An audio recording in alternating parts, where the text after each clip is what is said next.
Georgia Darling 555 here, coming through with a collective message from Spirit for the collective. All right, let's see what we get. I'm going to take this bottom card. The story written below. Story written below. Story written below. It's reminding me, I was driving home from work yesterday and the song, Underneath Your Clothes, there's an endless story. Shakira, Underneath Your Clothes. And I remember my mom really loved that song, and my mom was very particular about the songs that she liked, and that was one that she found unique. She found her voice unique. So maybe there's something about you having a unique voice, and that's gonna vary for everybody. I think for some of you that it is like your singing voice. For some of you, it is your speaking voice. For some of you, it is what you have to say, like the word you have to get out, your word, your story for the world. That's your voice. Okay. Somebody's. Okay, Spirit, what else is coming through for the collective? So I'm dropping them all. Okay, so we have loving nature, which is also loving like Mother Nature, the outdoors. But I'm hearing more that you have a loving nature about you, and that is part of what makes your voice unique, whether it is your actual singing voice, speaking voice, or the word you have to get out to the world. What you have to say, the words you have to say, the message you have for others, the message you have for the world, or even the message you have for Spirit is what I'm hearing as well. Clean air purification. So maybe this is also about, actual nature, but now that I'm rethinking about it, my intuition's telling me it's not about Mother Nature. It's not about getting out in nature, outside. It is about your loving nature, which is clean and pure and unique, and your voice that is pure, clean, unique. It clears the air. It cleans the air. It makes others feel cleansed. Like the things you have to say, that whatever it is you bring to the world, bring to your community, bring to your family, it's purifying, it's cleansing. Maybe you're a healer as well. Actually, I haven't opened this deck in quite some time. Now, let me take out the ones that aren't done. A really good habit of starting decks, like making my own decks from, already manufactured decks, but manufactured. I only have this many done, but out of the whole, 52 card deck, but I don't even remember what these say, but what's coming through to clarify. Okay, we got a cute little sun here. Genuine. Yes, you have a very pure, genuine voice, a loving nature.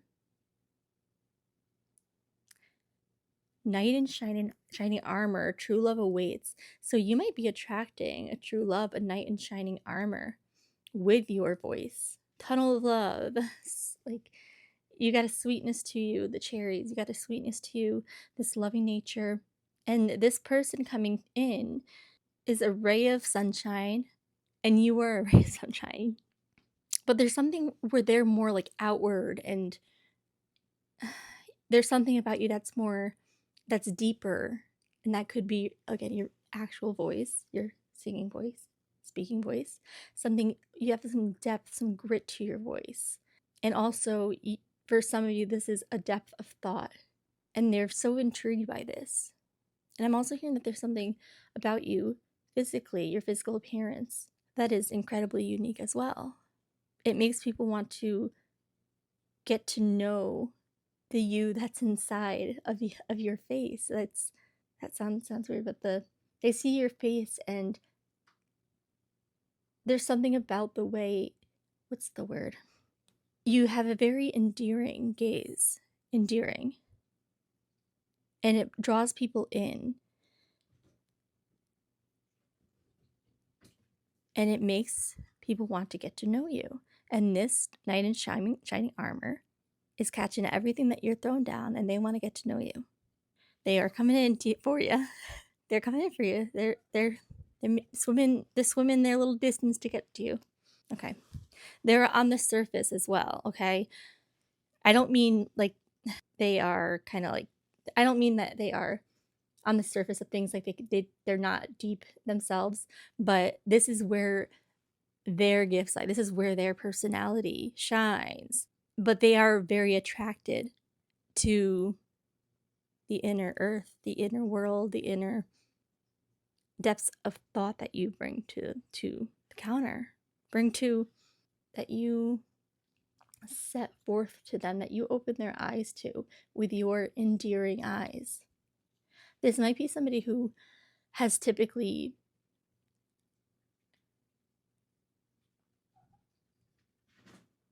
chosen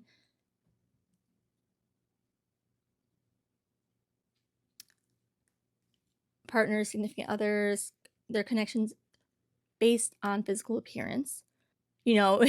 Even shallow. I think it's shallow Hal. But not really. No. They're not shallow.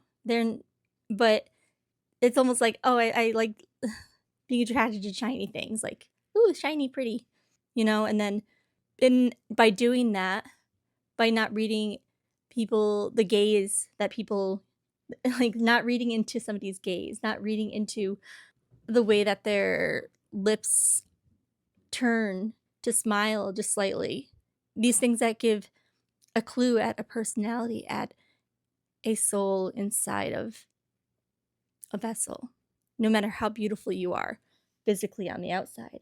But something tells me, okay, you're very unique though. You got like Betty Davis eyes or something. You got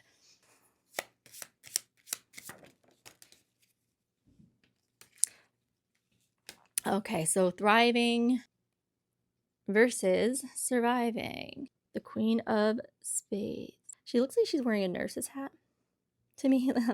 Like that's what it read to me. And I'm a nurse. Irrelevant, I guess.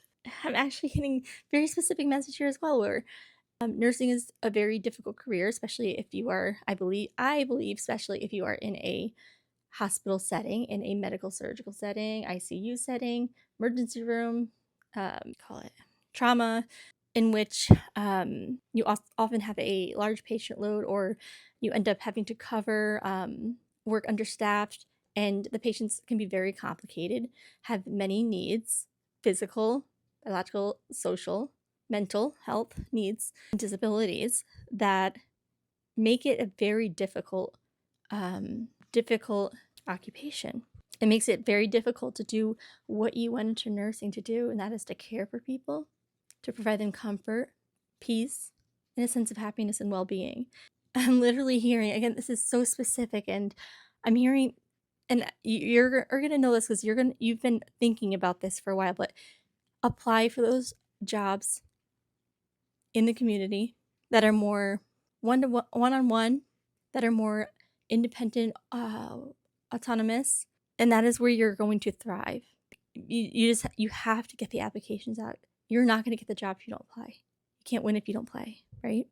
And I can say from my own experience, I did work in the hospital, and I was very, very burnt out, and I just put the application out, like many, but like there was one job in particular that's like, this is perfect, and I didn't hear back for months, and then like it's just like out of the blue, I got the call, and I had like almost given up on the search as well. I was like, I'm not gonna get one of these jobs, like they're hard to come by, and I got it, and then I did it again. I was just in another job and I don't hop from job to job too often, but I left that job after like about 5 years. I went to another job that I hated it. I did it for about 3 months, and I could not stand it. Bad move, but growth in there, knowing how bad it could be in terms of my personality of nursing.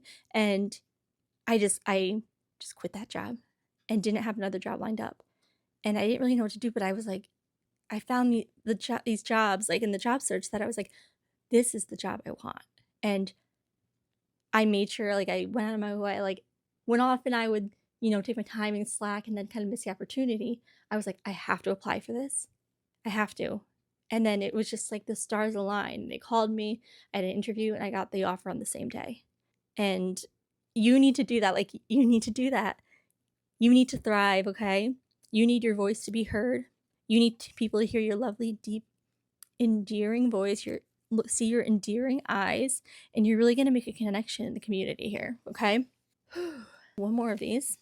So yeah, I'm sorry that was so specific, and this can actually apply to any and many occupations, I'm sure. But okay, then last here we have all of my love. So yeah, you're going to be able to express all of your love if you make this change.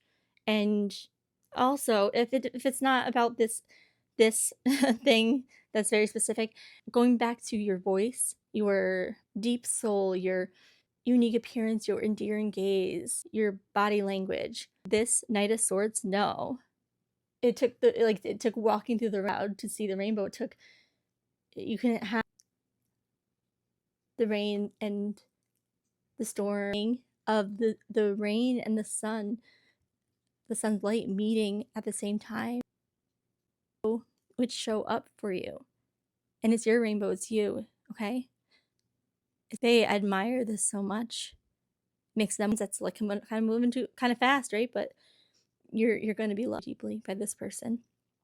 Okay, and I think that's all I have for you. Okay. Bye.